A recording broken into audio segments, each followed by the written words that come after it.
Boa noite. Estamos fazendo uns testes aqui para ver se nós conseguimos fazer nossa transmissão com segurança, com tranquilidade. E mais uma vez nós não estamos lá na conveniência da minha amiga Irene do Corujas Beer. Nós vamos experimentar alguns espaços alternativos para a gente poder ter um pouco mais de liberdade, né? Por exemplo, aonde a gente estiver, nós vamos estar sempre com esse banner que você está vendo aqui atrás, né? Excelência Contábil, ali tem a gráfica Copygraph, temos ali também a Lumos, né? Temos aqui também a Florestinha e o Matheus Motos, né? Algumas pessoas que estavam com a gente não estão mais, mas a gente também vai a partir de agora tentar com um novo momento, um novo espaço, né? Para a gente conseguir, agora que acabou pelo menos aqui no Acre essa questão de eleição, né?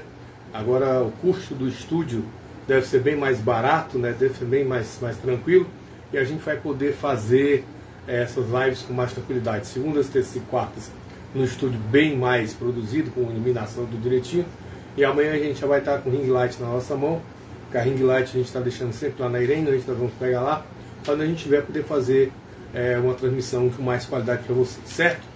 E o dia hoje, olha, agora o momento é já, não deixe para amanhã o que você pode fazer hoje, pode não haver amanhã, né? E olha que para muita gente o amanhã de ontem para hoje foi bastante cruel, né? E aquele detalhe, a gente sempre diz, não faça do seu voto a arma, que a vítima pode ser você. Parece que o pessoal entendeu o recado ipsilita, né? Mas tudo bem, vamos fazer o seguinte, primeiro vamos dar uma força para os nossos apoiadores, não é isso? Prefeitura Municipal de Rio Branco, através do prefeito Tião Bocalon e através do Ailton Oliveira, da Melissa Jares Oliveira, os parceiros lá da comunicação, né? Lembrando para vocês que a Prefeitura de Rio Branco tem um projeto especial de construção de casas populares. Depois a gente vai tentar dar mais detalhes sobre isso aí. Essas pessoas que vão estar fazendo a inscrição para essas casas será subsidiado em 90% para os servidores da Prefeitura Municipal e será subsidiado em 80% para as pessoas de baixa renda que estão inscritos no cadastro único, ou seja, recebem o Auxílio Brasil e etc, etc. Então deve ser um critério bastante rigoroso, né, para atender realmente as famílias que precisam. E é um esforço muito interessante da Prefeitura, junto a alguns ministérios em Brasília, também vai haver uma contrapartida de recursos próprios. E é muito interessante a gente ver, depois de tanto tempo, residências populares serem construídas aqui no nosso estado, beleza?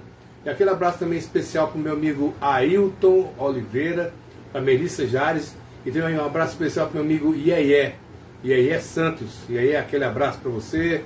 Confirma, vê como é que está o áudio aí para mim, por favor, beleza? Verifica se o áudio está legal aí. Então veja bem, o Ailton Oliveira, a Melissa lá, nossos parceiros da TV Rio, da Prefeitura de Rio Branco. E temos também uma parceria super especial também com o meu amigo Iê Santos. Iê planta açafrão e pimenta lá na Chácara Aconchego, na estrada do Quinari. Alimento orgânico de excelente qualidade. O açafrão pode ser vendido no Ara Super e também pode ser vendido no Ara Super do Tangará e no Ara Super do Aviário. Essa semana eu vou fazer a visita ao Adem, a gente vê se consegue também fazer descolar um patrocínio junto com o meu amigo Adem, para a gente conseguir também dar uma força aqui para o professor São Perigo, né? Que agora acabou a eleição, nós tivemos aí a feira agropecuária, depois tivemos a eleição, e uma época que as vendas comerciais caíram bastante. Então nós vamos começar a reativar novamente.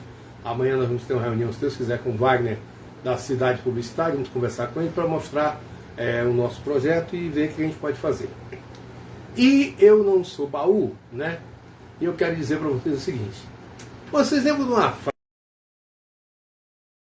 frase que foi usada na eleição do Bocalon? Lembra? Bota pra moer, negada! Bota pra moer, negada! Lembra? Vocês lembram dessa frase, lembra? E vocês lembram também quem foi o autor dessa frase, né? E parece que 2 anos depois o pessoal botou pra moer mesmo, né, meu irmão? Então a gente hoje fala sobre essa questão política porque depois de tanto tempo, tanta especulação, mais de 3 meses, eu vou ser senador, eu vou ser governador, eu vou fazer isso, eu vou fazer aquilo. outro, e nós liquidamos a fatura já no primeiro turno. Ou seja, vários institutos de pesquisa, quem está com a gente aqui, Raimundo Baiman, aquele abraço, Gê Oliveira também com a gente, aquele abraço. Olha só, eram muitas pesquisas, umas davam Bolsonaro na frente, outras davam Lula na frente, outras, sabe, era o Gladson com 56, pessoal com 48, aí apareceu uma pesquisa que me enviaram o Gladson com 26, o Jorge Vieira com 24, quer dizer, foi um turbilhão de pesquisas. Mais de 1.800 institutos brasileiros aqui fizeram pesquisas e alguns acertaram, outros erraram feio. E o mais importante foi que a gente conseguiu, eu sou presidente da zona 770, da primeira zona eleitoral no Mar de Oliveira, transcorreu tudo na tranquilidade, a população foi votar. Nas primeiras horas da manhã que eu saí de casa, 4h15 para 5, eu precisava chegar às 5 horas na minha zona, a gente percebeu uma movimentação na rua, pessoas na parada de ônibus, os ônibus já passando, já levando o pessoal para lá, pessoal indo fazer a sua caminhada na madrugada, já levando o título de eleitor, entendeu?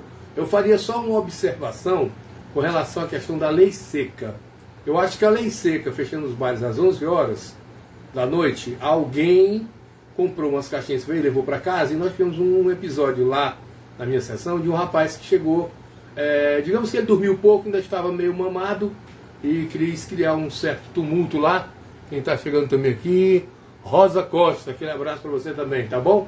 Então o cara quis criar um tumulto, mas a gente, como presidente de zona eleitoral, a gente enquadrou o rapaz lá e ele deixou. O que aconteceu foi que um rapaz estava com dificuldade de votar, e o rapaz estava sentado na sala já esperando para votar, começou a: aí meu irmão, bota logo essa porra tudo em branco aí, não sei o que. Eu digo: olha, companheiro, aqui você não pode se manifestar, principalmente com relação ao eleitor que está na urna eleitoral.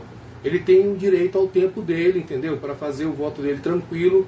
Então algumas pessoas têm deficiência visual, outras têm, assim, pode ser quer dizer, ele não teria como se manifestar. Aí ele veio questionar, eu falei: meu amigo, é o seguinte, se você continuar insistindo aí, eu vou chamar o fiscal do TRE aqui, ele vai lhe conduzir com a polícia para fora do espaço. Então ele ficou na dele, tá direitinho, entendeu? E segurou a onda. Outra questão também foi com uma senhora que estava na fila, e eu, como presidente, eu ficava passando na fila e conferindo quem são os preferenciais. O pessoal da Polícia Militar, o pessoal da Saúde, SAMU, que estava em serviço, teria prioridade, né? Idosos também prioridade, e mulheres com crianças nos braços, tipo crianças de 1 ano, tudo direitinho. E eu passei na fila, vi 2 senhoras no final, peguei e as conduzi. Quando eu ia passando, a senhora olhou para mim e falou: olha, eu estou com meu filho aqui também, nem por isso eu exigi prioridade.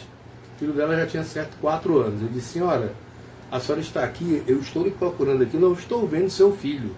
Ah, meu filho está correndo ali no pátio. Eu digo: bem, fica difícil para mim ver identificar a relação de senhora, a senhora mãe dele e seu filho, a senhora traga ele para cá, coloca ele no braço que eu coloco a senhora para dentro sem nenhum problema.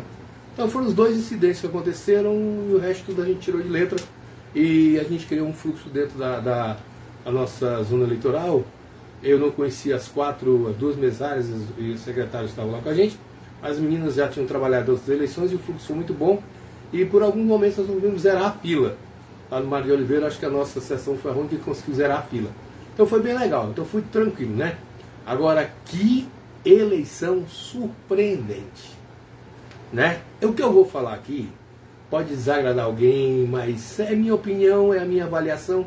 Estou no ar há 42 anos e me coloco no direito de participar desse sistema. Até como presidente eleitoral, até como eleitor e como pessoa que vê a movimentação política há mais de 40 anos aqui no Estado.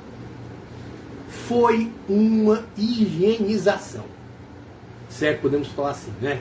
Oi alvejante para todo lado.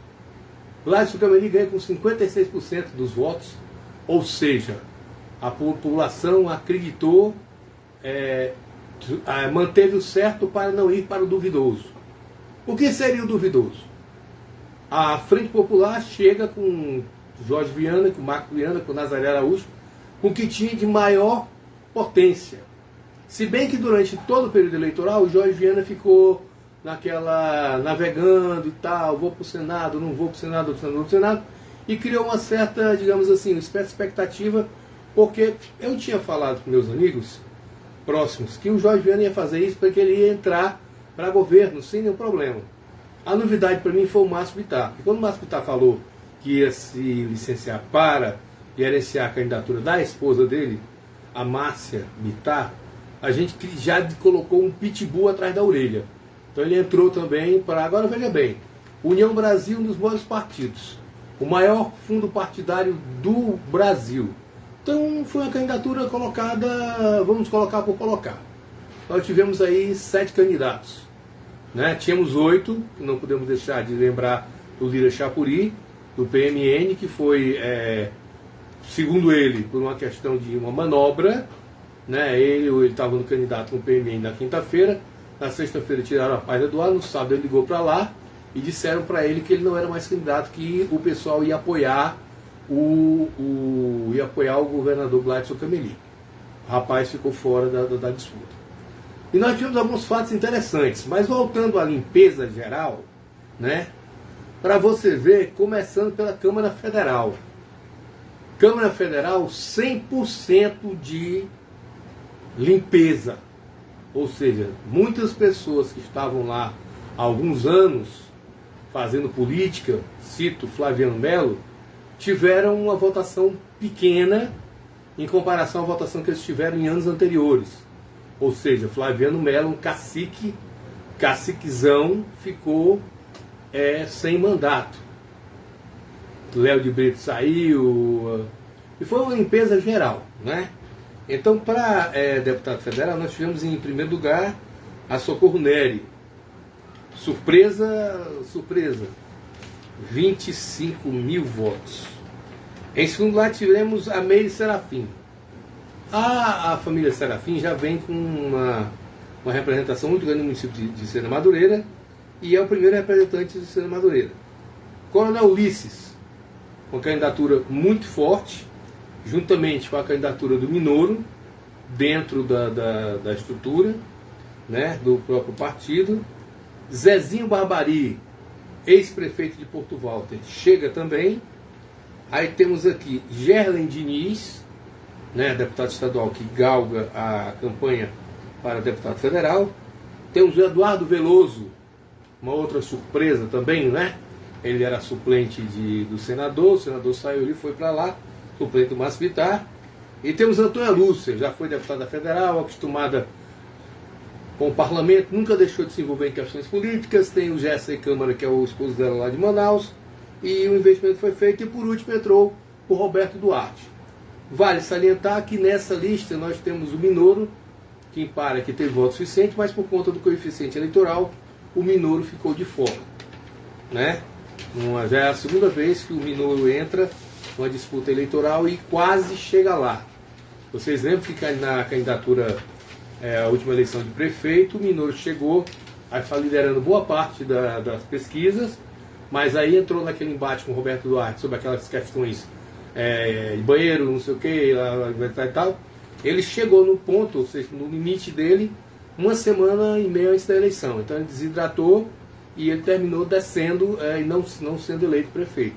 Entrou o Tião Bocalon, em segundo lugar entrou os Brancos e Nus, em terceiro ficou o Socorro Neri, que dá uma virada sensacional e vai estar lá representando os acrianos em Brasília. Em nível de Senado, o Alan Rick teve uma votação expressiva, muito expressiva. Mas o detalhe é o seguinte, o Alan Rick, ele andou transitando por vários e vários partidos. Por exemplo, o Alan Rick, ele é do União Brasil, né? Mas aí ele participou também da convenção do Gladson Cameli no mesmo dia, né? Inclusive é visível, não estou inventando a pólvora. E depois ele foi caminhar ao lado de Flaviano Melo, em alguns municípios, quer dizer, ele transitou por vários locais. Só que o detalhe é o seguinte, a quantidade de votos que ele teve não foi dividido com a irmã dele. Ele não conseguiu fazer a dobradinha Mirla Miranda, que é a irmã dele, né? E para deputado federal. Os votos que ele teve não foram casados com a da irmã dele. Ou seja, ele foi E também foi interessante que o Dr. Genilson, né, até o meio da apuração, 60% das urnas, o Dr. Genilson estava na frente do Josué Amorim, aliás, do Ney Amorim. Então o Ney Amorim ficou em segundo lugar. E aí tem uma coisa interessante também com relação a essa questão das classificações. O que vocês viram de pessoas que estão eleitas, o TRE, o TSE tem várias denúncias, mais de 800, sobre vários candidatos aqui do estado do Acre. O TRE e o TSE não teriam pernas para investigar toda essa estrutura de denúncias, né? Então o que vai acontecer? A partir de agora, os eleitos vai se fazer uma pesquisa dentro dos processos que tem a presença desses candidatos. Então, a partir daí, vai ser feita a otimização desses processos, com investigação, com oitivas, né? E, como a gente sabe que a nossa justiça é muito lenta, provavelmente eles vão assumir, vão pegar seus cargos direitinho, e só lá pelo meio do mandato, talvez, alguma coisa seja... não estou dizendo isso afirmativa minha, porque todo mundo sabe que existem recursos, existem instâncias superiores que a pessoa pode recorrer, e já teve casos aqui do governador, na época, denunciado ter sido fechado o processo depois que ele já nem era governador, 2 anos depois que ele tinha deixado o mandato. Então a gente já tem essa experiênciazinha para saber que... E na Câmara, na Assembleia Legislativa, né, nós tivemos aí, como é que eu vou falar para vocês, uma renovação de 50%, que é muito interessante. Boa noite. É muito interessante. Por exemplo, nós tivemos aí a presença de Nicolau Júnior, primeiro colocado, eleito já 3 vezes, né, com aproximadamente aí 16 mil votos, quer dizer, uma votação expressiva, né, muito expressiva. Só um minutinho, por favor, tá?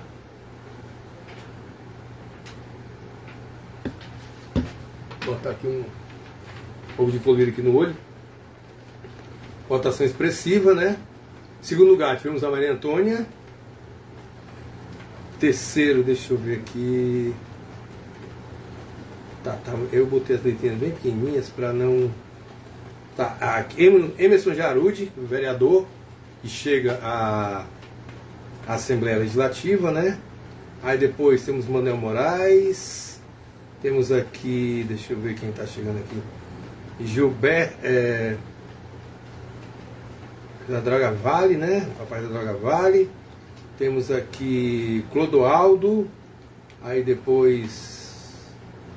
Deixa eu ver aqui que está meio complicado para ler hoje aqui. A luz está fraca. Aí Pedro Longo, aqui temos o Tchê. Fagner Calegari, o representante. Inclusive eu quero agradecer porque o Fagner foi um dos nossos apoiadores aqui na última semana. Aos 7.112 votos que ele teve. A você que acompanhou aqui o professor Perigo, viu que realmente a gente estava divulgando o material de campanha dele, né? Aí teve também o Luiz Gonzaga, do PSDB, o Andy Lima, aí temos aqui, deixa eu ver aqui, Tadeu, aí temos aqui também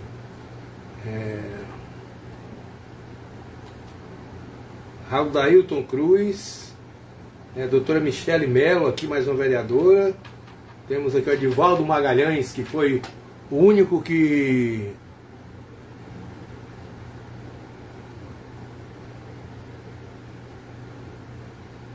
Obrigado. O Calegari foi bem votado, graças a Deus. E também o nosso amigo Bruno Moraes, teve 4.000 e poucos votos. Maria Graciane também assistindo lá de Boca do Acre, né? E aí tivemos aí também o nosso Bruno Moraes, também com uma votação boa. Aí temos aqui também, deixa eu ver...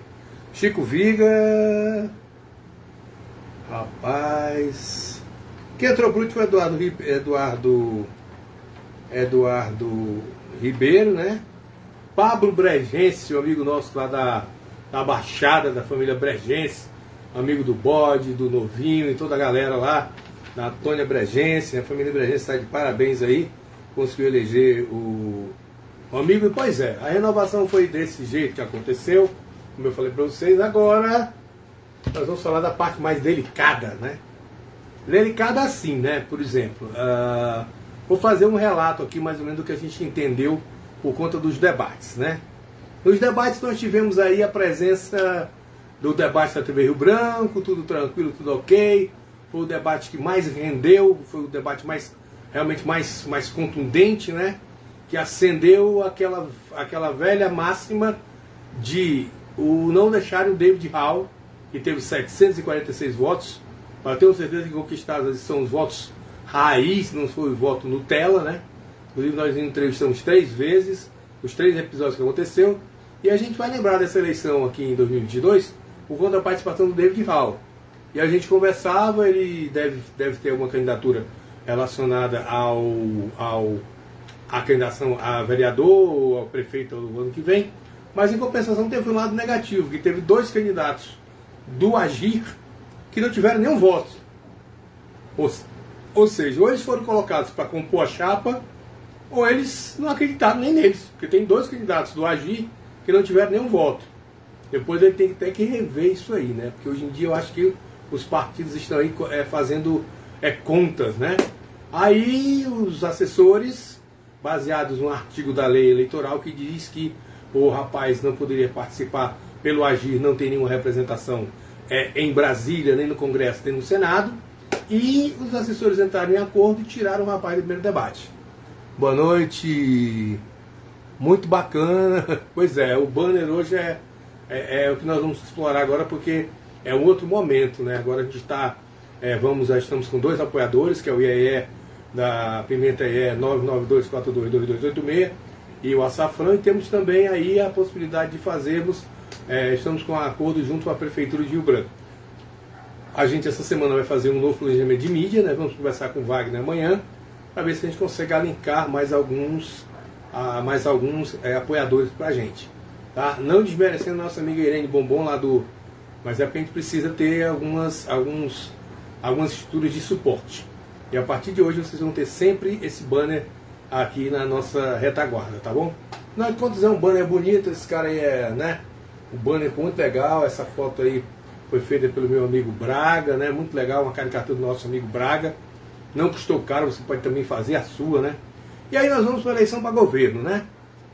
Eu tenho algumas coisas interessantíssimas sobre isso, para que isso é uma opinião minha, né? A gente percebeu na candidatura do Márcio Bittar que era uma candidatura que entraria para desgastar o próprio governador e ajudar o Petecão a ser eleito. Que até então o Petecão antes da entrada do Jorge, o Petecão era o principal adversário do Gladson Cameli. Eu vi, ninguém me contou, o Petecão fazendo um bandeiraço da Marilda Gouveia, ali na descida que ele entra na Baixada, naquela rua, até as 4 Bocas.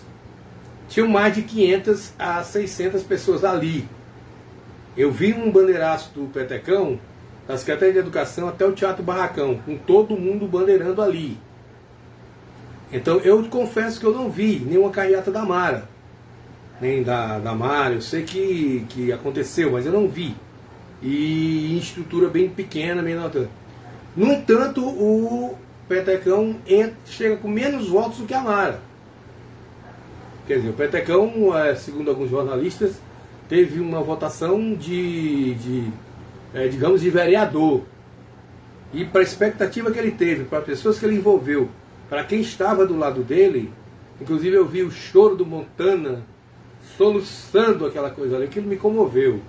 Entendeu? É trágico se não fosse cômico, né? O Montana chorando e tal, direitinho. Inclusive hoje nós vimos aí 2 ou 3 balsas interessantíssimas, já que o acreano tem mania de fazer as chás da balsa um dia depois da eleição. Cada balsinha mais charmosa do que a outra, né? Só que o prefeito de Manacapuru está querendo acabar com esse negócio. Ele disse que não aguenta a cada 2 anos mandarem um monte de tranqueira lá para o município. Mas tudo bem, né? Mas vamos ficar tranquilos por aí. Então veja só. O Gladson dobrou a votação de 130 mil votos diferentes para o Jorge Viana. O Jorge Viana chega com o discurso de, gente, eu não fiz nada no meu mandato, nesse segundo mandato eu vou fazer. Então esse discurso pelo jeito não colou. Quem estava no vermelho, estava no vermelho. Mas eu acredito que houve muita mistura ali dentro. Porque igual o Ciro Gomes. O Ciro Gomes, na última eleição a presidente, teve 3 milhões de votos. Nessa ele conseguiu 3 milhões de votos. Então hoje, no cenário nacional, Bolsonaro e Lula, nós temos o quê?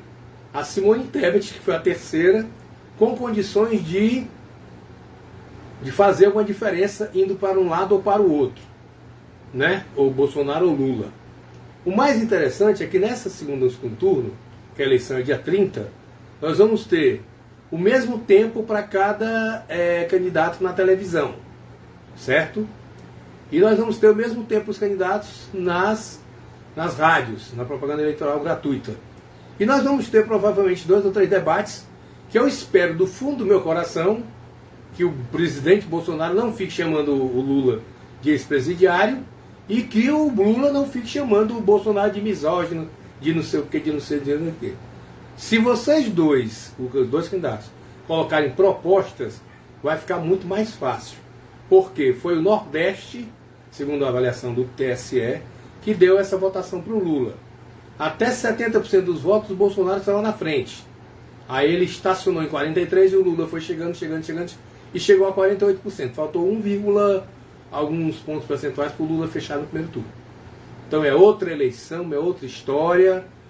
O Bolsonaro aqui no Acre ganhou, o Lula só ganhou em 4 municípios, né? Então o que acontece? Agora ele deve chamar os governadores eleitos que o apoiaram, deve pedir para esses governadores chamarem seus deputados federais e seus deputados estaduais e seus senadores para cerrarem fileiras com relação a ele, né, para poder pegar toda essa votação que eles tiveram para transcrever. É muito difícil uma pessoa ter votado no Lula e no Alan Rick, não é? Então o que acontece? Ele vai tentar trazer essas pessoas e o governador Gladson vai chamar o pessoal da Assembleia Legislativa, os federais, para ter uma conversa. Ele já quer entrar o ano que vem fazendo algum projeto, fazendo alguma coisa bem interessante, né? Para poder fechar todo o pacote. Então vai ser bem interessante, vai ser bem legal essa mobilização. Dia 30 nós vamos estar mais uma vez com os nossos eleitores na urna. Tem uma coisa ordeira. O TRE considerou uma eleição tranquila, nós tivemos um incidente assim, de vulto maior. O pessoal foi desarmado, né, desarmou os corações, deixou as armas em casa. A gente não teve. A única referência que eu faço é com relação àquela questão da lei seca, né? Eu acho que o intervalo entre a eleição e o término da lei seca, de 7 horas, ficou muito próximo. Eu acho que de repente podia ser interrompida a venda de bebida meia-noite, entendeu? E quando foi liberada a venda de bebida às 8 da noite, o resultado tinha acabado de sair. Então o pessoal foi comemorar e já podia extravasar. Até porque a gente tem experiências de outras eleições, quando fecham, existe uma apuração paralela que é feita pelos partidos, porque quando a gente termina, a gente emite o boletim de urna, né? No meu caso, lá da minha urna da sessão, a gente entrega uma cópia para cada fiscal que está presente, coloca no envelope e assina todo mundo. Então eles comunicam para a central e já existe. Então o pessoal liga, gente, pode vir para casa que a gente perdeu. Então existe, antes da apuração oficial, existe uma apuração paralela que dá para todo mundo uma tranquilidade maior, certo? Então é mais ou menos por aí que a gente convive. Então hoje, o bate-papo pessoal sobre eleição, depois eu vou entrar em contato com meu amigo Antônio Muniz, ver se amanhã a gente faz uma live assim, de descontraída falando sobre o que aconteceu na eleição, né? Por que certas pessoas foram, por exemplo, os Viana, agora o PT vai ter que reunir o seu pessoal, né? Fazer digamos assim, um meia-culpa, né? O porquê, porque já é a segunda vez que o pessoal diz não ao projeto da Frente Popular antigo, né? Que durou 20 anos aqui no governo. Tentar fazer que nem o Jorge Viana fez quando foi candidato quando ele ganhou para prefeito. Pegaram todas as lideranças sindicais, colocaram dentro da prefeitura. Então ficou o movimento acéfalo, ficou aquele movimento ali sem ter aquela preocupação. Então o que aconteceu? O PT, os seus PCdoB e outros partidos que daquela época compunham, fizeram um curso, detectaram novas lideranças para poder investir num provável cenário. Porque vermelho só ficou mesmo o Edivaldo Magalhães como deputado estadual. O resto balsou legal. É o momento de refletir. O governador Gladson Cameli já disse que nesse segundo governo, sem pandemia ele vai poder trabalhar bem mais. O pessoal acreditou nessa ideia dele, como eu falei no começo, não trocou o certo pelo duvidoso, né? E vamos aguardar. Afinal de contas, não é uma eleição dessa, não é motivo para você ir embora do Acre, né? A gente sabe que está indo um êxodo muito grande para Florianópolis, mas não quer que isso aconteça, tá bom? Eu espero que a gente tenha feito alguns comentários que agradaram alguns, desagradaram outros, mas o importante é que a gente percebeu isso aí. E com relação à questão das urnas eleitorais, né? O TRE, por 3 vezes, eles foram na minha sessão e nas outras sessões verificar a questão da urna e mostrar para os fiscais o andamento. A nossa urna, né, tinham 318 pessoas para votar, votaram em torno de 250, 260. Então foi uma coisa bem tranquila, um fluxo bastante legal. E dia 30 a gente se encontrará de novo nas 770, dizendo para vocês que o importante é que o dia é hoje, a hora é agora e o momento é já. Não deixe para amanhã o que você pode fazer hoje, porque pode não haver amanhã. A live de número 111, no dia 3 de outubro. E já se vão abril, maio, junho, julho, agosto, setembro e outubro. 7 meses de atividade do professor Bolsonaro Perigo. E aguardem surpresas, que a gente vai estar sempre aí inovando, mudando alguma coisa, entendeu? E aí, aquele abraço para você do fundo do coração, uma boa semana. E começou outubro, só falta, hoje, faltam 87 dias para o final desse ano de 2022. Para algumas pessoas muito alegre, para outras pessoas muito triste, mas o importante é viver e não ter a vergonha de ser feliz. Cantar e cantar e cantar a beleza de sermos eternos aprendizes. Beijo no teu coração, boa noite